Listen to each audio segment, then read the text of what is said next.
what is the talker in a moment. We want to apply heat that will enable you to identify and respond to dissatisfied residents, and take the heat to turn difficult resident situations into positive interactions.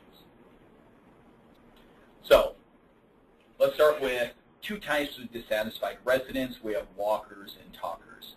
Now, both types of residents are dissatisfied. They're frustrated. Something has happened that has taken away from their experience. There's a big difference between the two of these types of individuals. So a walker is not going to say anything to you. Okay? They're going to be frustrated. They're going to have the feelings and emotions of dissatisfaction, but you may not know about it. These are the people that if something happens are going to deal with it. They're going to stand up and walk away. You and I both know that that doesn't mean that the problem is gone, right? So they just don't verbalize it to you. They don't share it with you. For whatever reason, maybe they're less social, introverted, maybe they don't want to create a ruckus at the time. Whatever, it could be the dynamics with the people they're with, whatever the reasoning, they don't say anything to you. Talkers, on the other hand, we know what we're getting. Talkers are the residents and the family members and employees at times that they're not afraid to voice their opinion on things. They're not afraid to voice their dissatisfaction with situations. And so they're a little bit easier to read. The lesson here is that we want to work with both of them in the same manner. Okay? Although talkers can wear us out a little bit, we need to be able to listen and address their needs as appropriate. Just the same as it's critical that with walkers, we need to look a little bit further. We need to pay attention to nonverbals, and we need to take the initiative to learn more about if we're reading a dissatisfaction. Now, with both parties, the walkers and the talkers, we want to use what EDI calls key principles of personal needs. And that suggests that myself, all of you on the call, all of your employees, all of your residents, your spouses, children, anybody we come in contact with on a daily basis, we all have these 5 principles and these 5 personal needs. And they are, we have a need for self-esteem. We have a need to feel good about what we are doing in the world that we're in. We have a need for people to empathize with us and to relate to us. We have a need to be involved and encouraged to be involved. We want to participate. That gives us a validation that allows us to feel like we're contributing to whatever it is that's going on. We have a need to have people share thoughts and feelings and rationale with us. That builds trust. Members of leaders and management, the more you are able to relate to your employees and relate to your residents, the more trust they will have with you.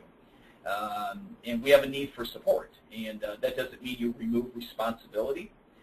You still hold people accountable, but you make sure that they know that they have your support. So when we're thinking about in terms of the dissatisfied resident, when we're communicating with them, how do we build and maintain their self-esteem? How do we make sure that we are empathizing with them and they feel that? How are we asking for their feedback and potential involvement if a possible solution requires that? How are we sharing our thoughts, feelings, and rationale behind situations that occur and decisions that we have to make? And how are we giving them support to move forward in the most productive manner?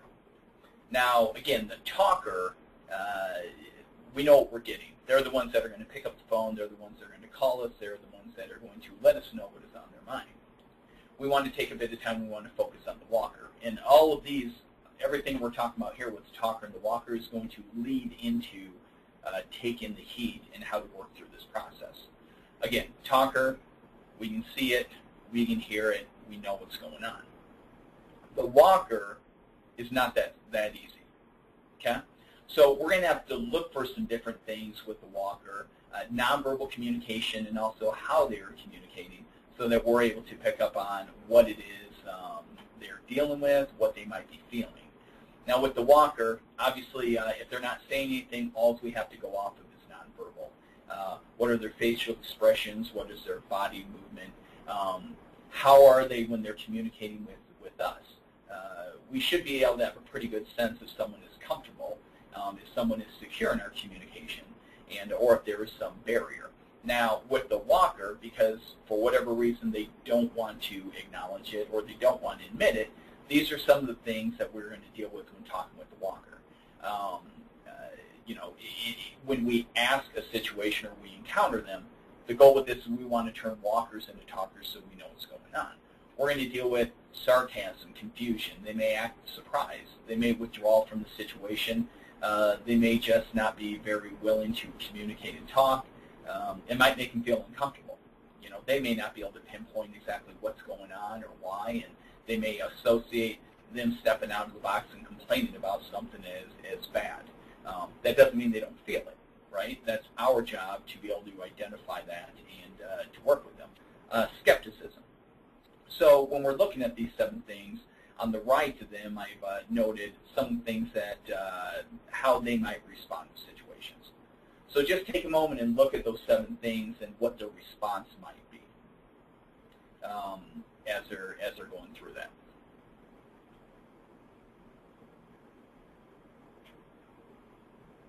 And the idea is that they're communicating with you, but they're really not satisfied. Okay, so we need to break through the communication. We need to break through their front and their passive-aggressive acts and dig into it, because we want to turn walkers into talkers, and you must, because you don't want to learn about this after it's too late. This next slide is just a simple visual on the impact a resident has on your community. I know a lot of communities are nonprofits. I know a lot of communities are mission-driven, which is one thing I absolutely love about the senior living industry, and love working with communities like yours, is there's a greater attention to people, whether it's attention to employees or whether it's attention to residents. If there's not that attention to people, survival for employees, residents, or the community will not be long. But each resident is paying X amount of dollars to be to live within your community, and you can do the math on how long they've been there or how long their potential is to be there, and what their lifetime benefit to your community is. And then what happens if they're satisfied and not satisfied? If they're satisfied, we hope they're going to tell people about it. We hope that their family members are going to feel secure and confident with the level of service and care that you're providing them.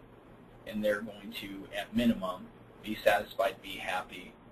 But it'd be great if they go on and tell the world about the type of experience that they are having, and their family members are sharing with other folks in the same situation what type of experience they are having.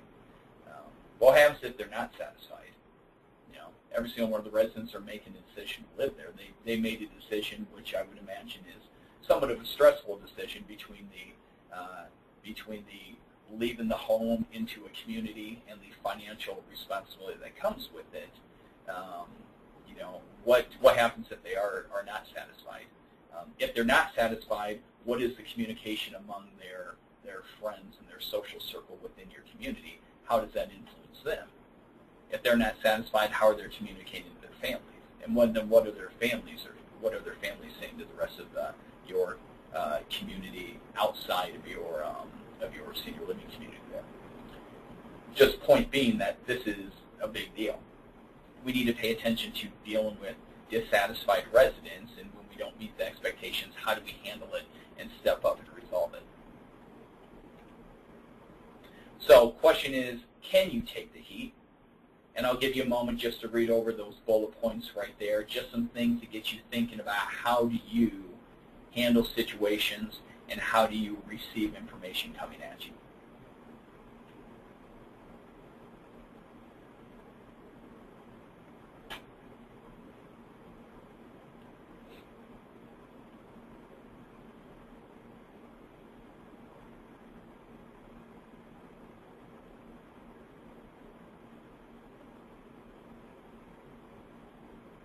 In some of our other programs that we work with, and I think it's a good lesson for all programs, is we talk about the concept of leadership and leadership derailment.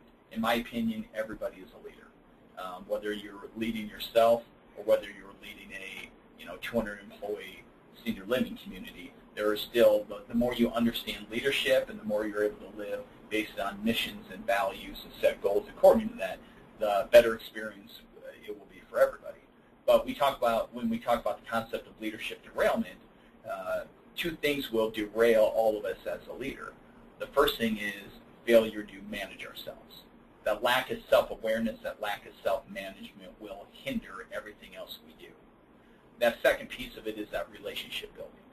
And whether it's relationship building with your employees or relationship building with your residents, we need to be able to positively build and maintain relationships. And the two go hand in hand.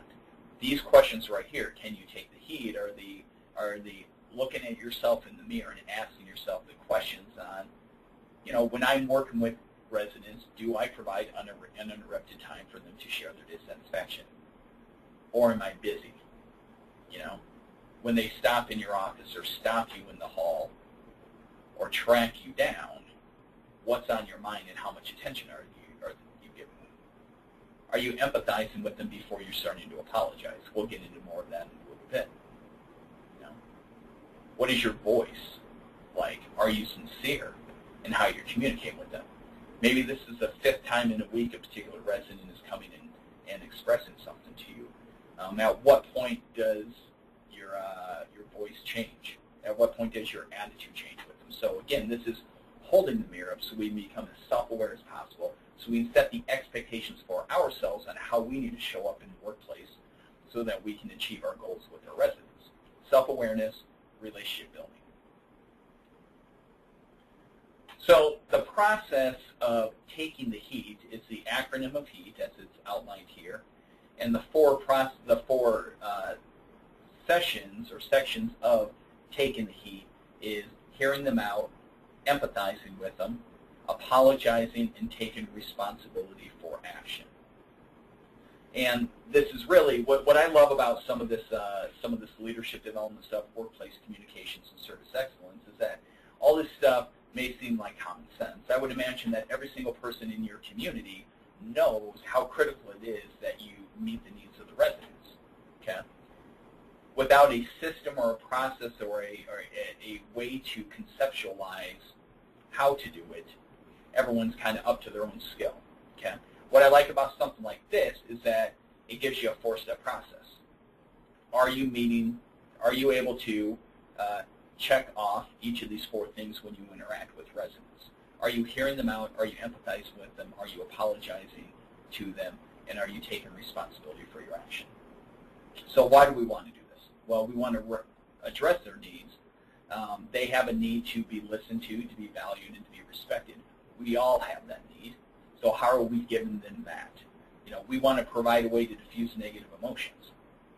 Think about how impactful it is when we have an interaction that starts off negative and we're able to build that rapport, build that trust, and turn it into an agreement on how to move forward. The results after that can almost be more positive than they started before the negative emotions started. It encourages rational discussion of situations and solutions. We don't want to we don't want to be putting fires out. We don't want to just react to things and just taking care of things as they come along. We want to have a proactive process with this. This will ensure things are predictable and consistent for our residents. And we want to give the opportunity to earn the resident, to earn resident loyalty and trust. If we break it, we have to earn it back. And this is where it's critical with the talkers. They're telling us what they need. Well, they're being more verbal anyway. They're being emotional. We can direct that, but that's why it's critical with the walkers that we're paying attention so we can build that trust and that loyalty. So let's talk about H, hear them out. Here are 4 ways that you can hear them out. Make sure you're silent and let the residents express their emotions, feelings, and concerns. Think about times that you've been frustrated about situations and you went to address it with somebody and you knew they weren't listening to you. Did that make you feel better? Obviously, that's rhetorical. Absolutely not. It probably ticked you off more. It would make it harder for them to build that trust. Avoid the nonverbals that will tell them how you're feeling. It doesn't mean you're not frustrated or annoyed or any of those emotions. You don't have to show them. The eye rolling, the sighing, the disgruntled look on your face. Helping them understand that you're listening is restating the problem, asking them for restating their question, asking them for clarification, make sure that you understand make sure that they are hearing what you're saying, and make sure that you are addressing the right issues. And don't apologize or rush to solutions too soon. We don't want to put Band-Aids on situations. We want to understand root issues, and we want to fix root problems. Plus, when you rush in, you apologize. I mean, that sounds very scripty, you know. I want to hear that someone's listening and someone cares about what they have to say before they start apologizing. If that's not sincere, it'll mean nothing to me. So that's hear them out. When we empathize with them, depending on how they show up, we don't want to try to modify their behavior right away. At the end of the day, we know the goal is one thing to calm down, and hopefully we get them back on our page. But if someone comes at us very frustrated and emotional, we can't react to them. We can't take that personally. We want to use the empathy key principle to address facts in the situation. You know, the whole point of empathy is to let people know that we understand where they're coming from. We can relate to them. You know, I understand why you might be frustrated. I understand how that was an inconvenience. I can relate to what you might be feeling right now. I mean, just a little statement like that can diffuse so much. And regardless of how accurate the resident is or not, we don't want to question their intelligence or credibility. You know, I use the example here that I know there's, within your communities, there's lots of activities going on, and there's activity schedules and things like that. And regardless of how black and white it is and how visible it is, you don't ever want to question them. And did you not see the activity schedule in the resident newsletter? How's that going to make them feel? Yeah, you may not like the fact that they're coming at you with such a simple, with a situation that's unavoidable, but how are you communicating back? Versus being a little more caring and empathetic with them. I know there's a lot of information in the resident newsletter to keep up on. Let me show you where you can find the activity schedule in the future, right? It's all about how do we want the situation to end. We want it to end on a positive note so they're satisfied, they feel like they're being heard, and everybody can move on in a more productive direction. Empathizing is a big deal. Apologizing. Now, we don't want to apologize and accept blame, okay?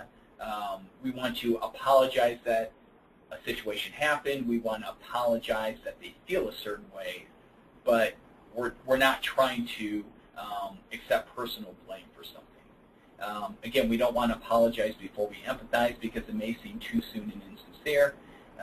We want to keep our tone natural, and we want to be very intentional with how we're communicating so that we're not coming across in a manner that A, isn't accurate, or B, that they read differently. And most important, and this is a message that needs to go to every employee, from frontline employee all the way up to leadership, we must maintain the community's integrity and reputation. I think it could be, and I've been in situations where it can be very easy to empathize with somebody by, in relating to them, by throwing your organization under the bus. Well, that doesn't surprise me that it happened. This isn't the first time this has happened. It's kind of amazing how often that happens. Just a lack of pride and maybe lack of guidance that individuals have. But we want to make sure that we're apologizing, we're not accepting blame, we're being responsible with it, and moving the conversation forward to resolution, not creating other issues. And the last one, take responsibility. Acknowledge that you have a desire to make things right. Reveal intentions so that you can build their confidence. Focus on what can happen, not what can't happen. And if you can't take immediate action, or you don't have the authority to handle it, be honest about it. Nothing frustrates me more than when I call in someplace and I'm giving the frontline employee the shot, but to resolve it, but you can tell when it's not there, when they don't have the authority. And if they're not forward and honest about it to address it, that doesn't lead to a good experience. You know, just because they agree doesn't mean that they're going to be satisfied, so we want to make sure we're checking for that satisfaction, listening for those 7 things, the sarcasm, the confusion, things of that nature.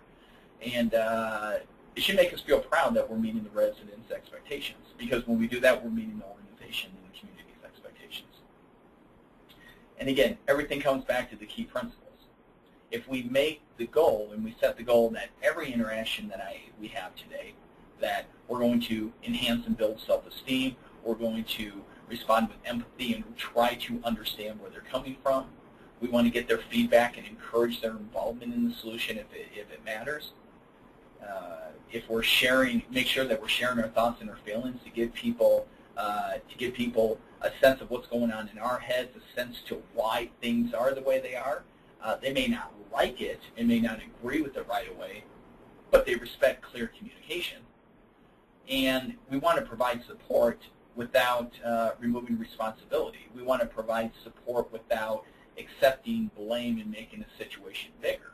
You know, we need to provide support and resolution in the most appropriate manner to meet both the community and the residents' needs for both of us to move forward. But the key principles are a big deal. If the key principles is something that is an underlying theme and a theme throughout a lot of our programs, and it's something that's nice to have hanging up on your wall, just to remember that really any interaction you have, whether it's with an employee or resident or anybody else outside your community, if you're paying attention to these, if you are paying attention to these 5 things, your results are going to be positive. So at the end of the day, taking the heat will help you provide excellent service that meets or exceeds resident expectations. Taking the heat will help you recognize the dissatisfied resident and clarify problems. Taking the heat will help you respond to challenging situations in ways that address resident needs. And taking the heat will allow you and help you to have a positive impact on your community, which, when they're satisfied, again, if your residents are satisfied, occupancy issues shouldn't arise. And when they do to just natural things or things out of your control, you have those referrals and you have that positive reputation in place so that the occupancy won't be an issue in the future. About 25 minutes into this. If you have any questions, please let me know. I can field some questions in the question field right here within the webinar. If not, I definitely appreciate your time, the time you've taken out of your day to spend with us for our free 30-minute webinar, and hope you got value from it. I had my email address and phone number at the front of the presentation here, so if you took that down and you have further questions, please let me know. So, thank you.